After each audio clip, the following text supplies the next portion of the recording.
papa. Its name is Te Wehenga. This is the symbol of the orokohanga for the separation of rangi from papa, because there's two of them.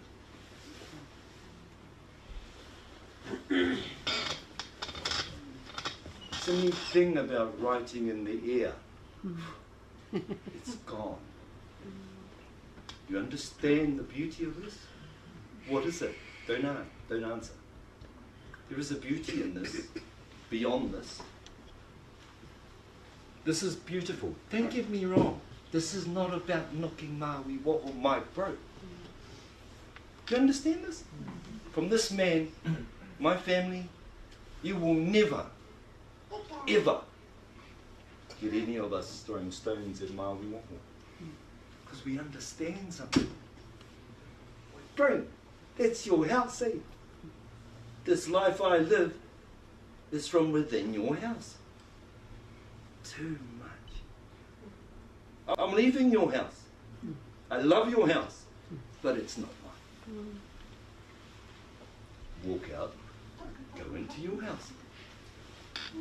Look at your house and go, wow, I love this house. This is what I did as a 20-year-old. And I never came out. So wherever I go, in Maori Waho's house, which has become a very large house for Western civilization. It's a very big house. Wherever I go in his house, I'm in mine. I'm in mine. And because I am, the law of sky and earth is available to me. What's the law of sky and earth?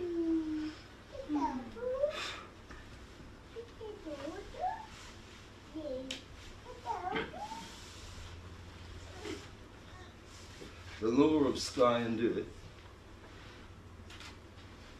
is the law of the greatest force in creation.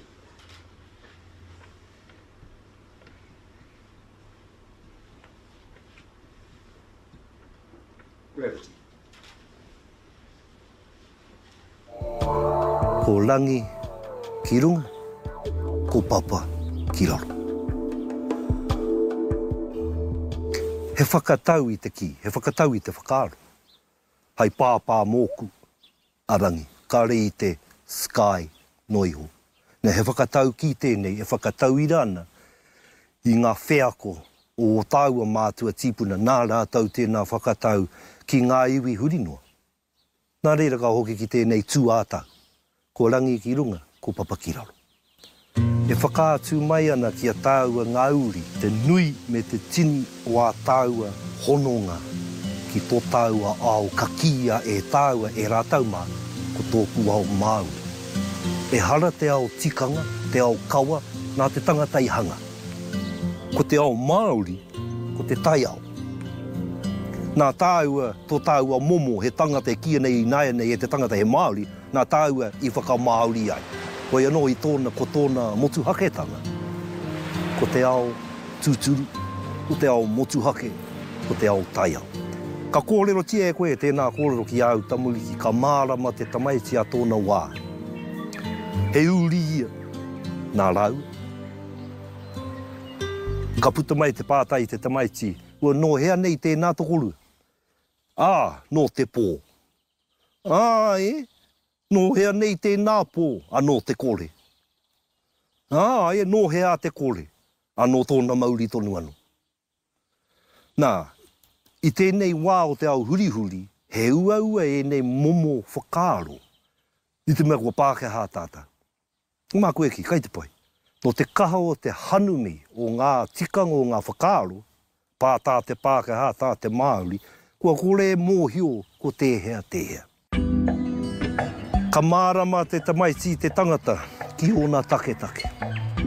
Ka mārama I roto I tēnā kōrero, he kiko tō tāua tō te tangata, He Māori tō tāua tō te tangata. He Wairua tō tāua tō te tangata. He kei ho mai rā i tēnā tokolu. Nā, he kuaha, e kuhua tuai tāua ki roto i ngā mahi, ngā kōrero a te whare atua tēnā o ngā whakatau ki kia māmai tā tāua haere. Ki te kore te tangata e mārama, ko te ao Māori e kōrero tia nei o tāua mātua tīpuna ko te tai autone. Ka ua te māramatanga mō ngā atua.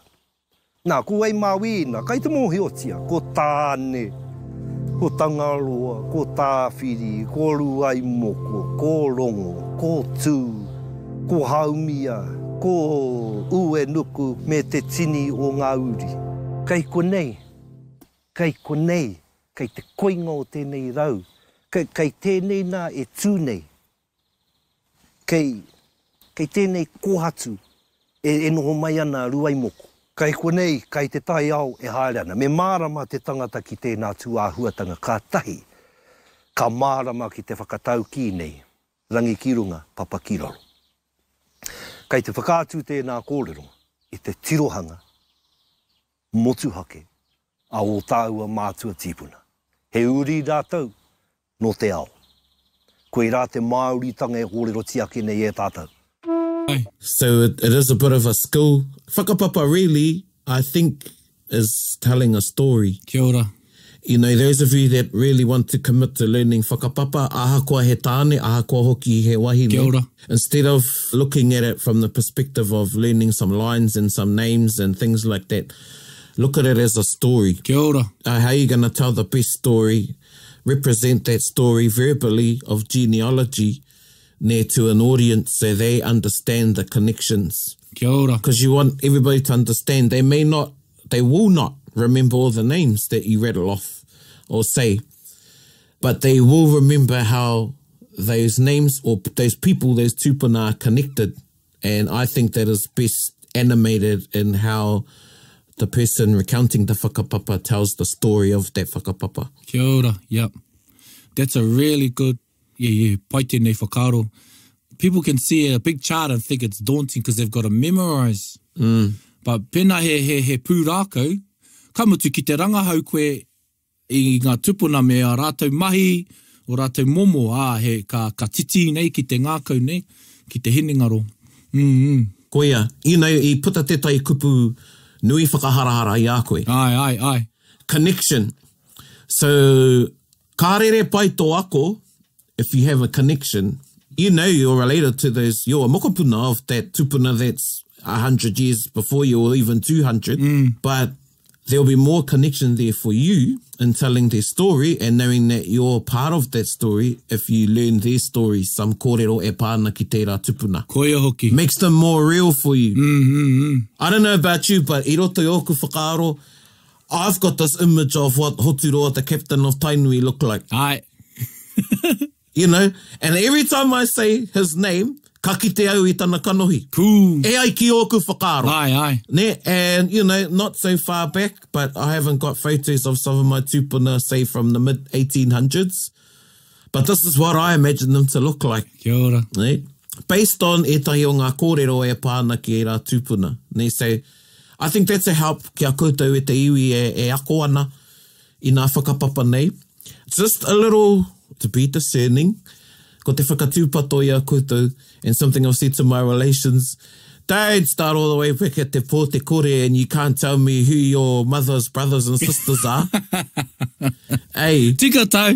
Koina, yep. If you look at that kupu, whakapapa is levels or layers. Levels, yep. Tika e hoa. Ne. Yeah. Look at your level first. Yep. And then go up. And learn that level. Kei moi koro. Kei moia. Yeah, I think he tikanga nui tērā. Tikanga nui, ai.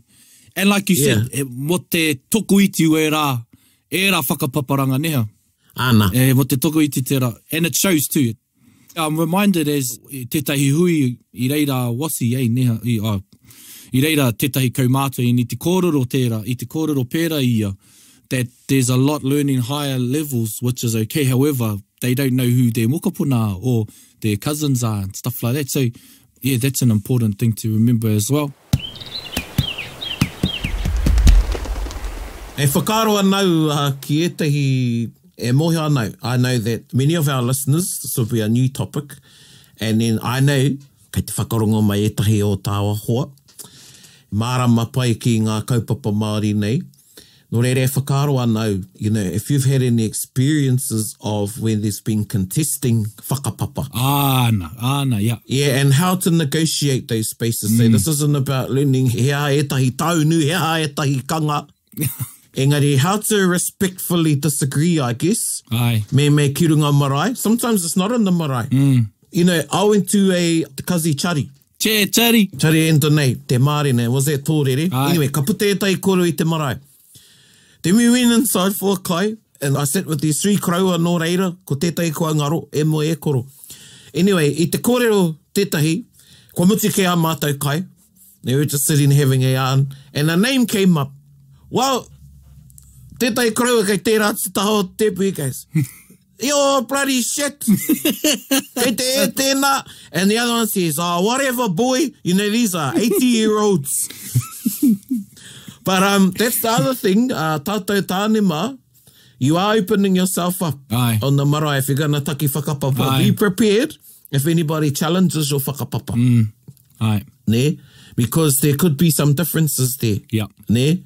I think we're a bit maybe too PC these days because I've actually seen someone say just straight, not even wait till the whai kōrero is finished. Yeah. And say, kei te he tēnā, you know, as they're doing their whakapapa and correct them, or from their perspective, the whakapapa they were doing is wrong. So, he pai tēnei. Known to the Māori as whakapapa. And so they recited and learnt their oral whakapapa, and so they were able to say things like this. Ko tainui te waka, tainui is the waka. Ko hoturoa te tangata, hoturoa was the captain and the rangatira of that waka.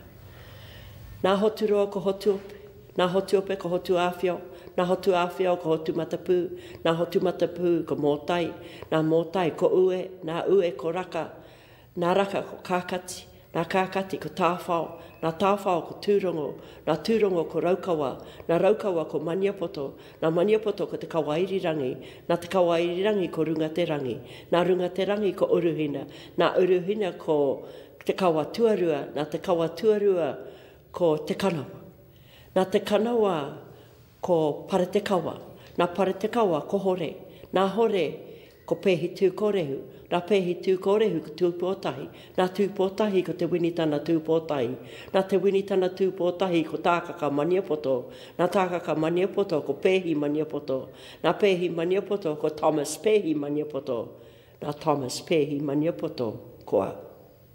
And so you have some 26, 27 generations on one line only. Now, if you were to take those 27 generations and break them up into the brothers and the sisters and how they went back and married each other, then you will understand. This notion of whakapapa. Whakapapa generally is being referred to as genealogy. It is that. However, if we were to trace this particular word back to its simple root basis, it talks about te whakaraupapa, simply meaning laying things out in their sequential order of events. This come first, this come next, this followed. Knowledge has a whakapapa. Knowledge has a sequential order of events. Our case within Tūhoi, the pōhiri process, we don't pōhiri at night. Not because we're frightened of the dark or we want to go home and watch Shortland Street or the news or whatever, but it simply goes back to a particular time probably around the late 1600s, where a particular group of people left on marae. They went out to gather food. While they were gathering food, they were attacked and killed. The people who attacked and killed them realised the marae this group had left would be expecting them to return. So they changed their appearance to kind of look like this group that they had just slaughtered. They waited till it was just on dark, entered onto the marae. The people at home saw the group entering the complex, assumed it was the group who had gone out to get food, paid them no heed. By the time they realised what had happened, the marae was attacked, killed, and the marae fell. So from that particular concept, we don't pōhiri at night. So if you come into Tūhoia in the area at night, if it's a tangi, you'll see the flag down, and it's the indicator not to come in. So again, whakapapa, mātauranga has a knowledge, it has a contextual knowledge, it has a sequential order of events. The other concept we tend to talk about is this concept of Māori.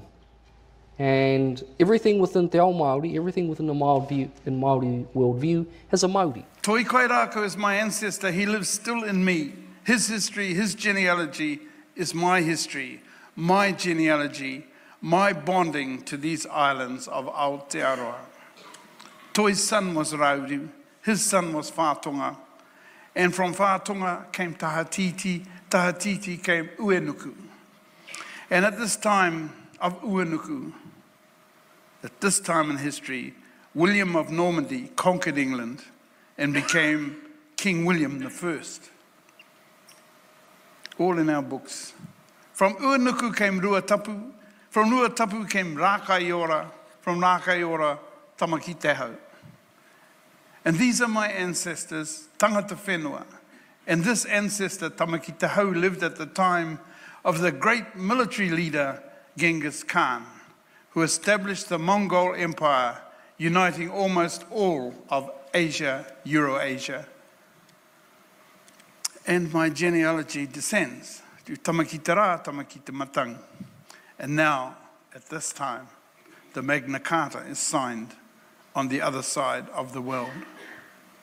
I continue to Tamakireire mai Hawaii, Te Kahuarero, Pitorere, Tangi Maika, Toto, to Tamate Ariki Nui.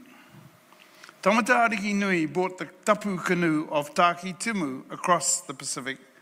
He is the eponymous ancestor of all descendants of the Taki Timu waka.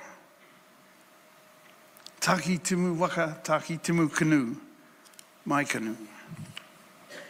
At this time of the arrival of the canoe, history records the crusade of Joan of Arc in France, who was burnt at the stake, aged 19 years.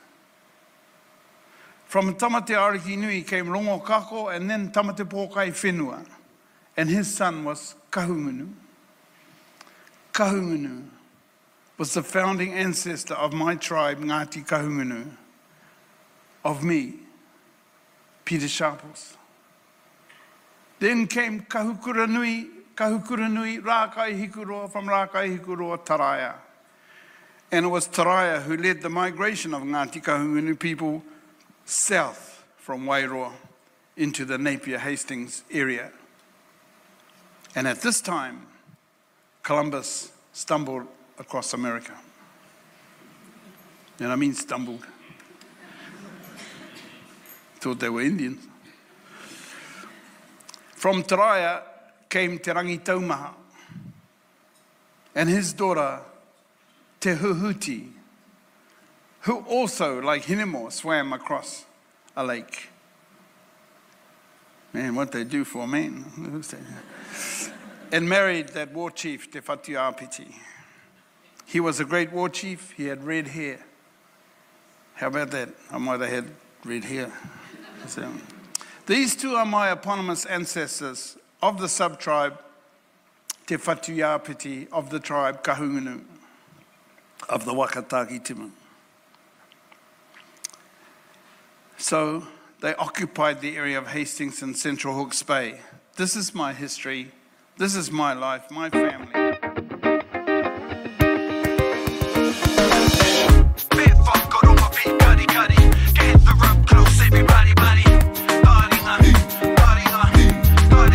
Yeah, Tahiti, Mikey, yo.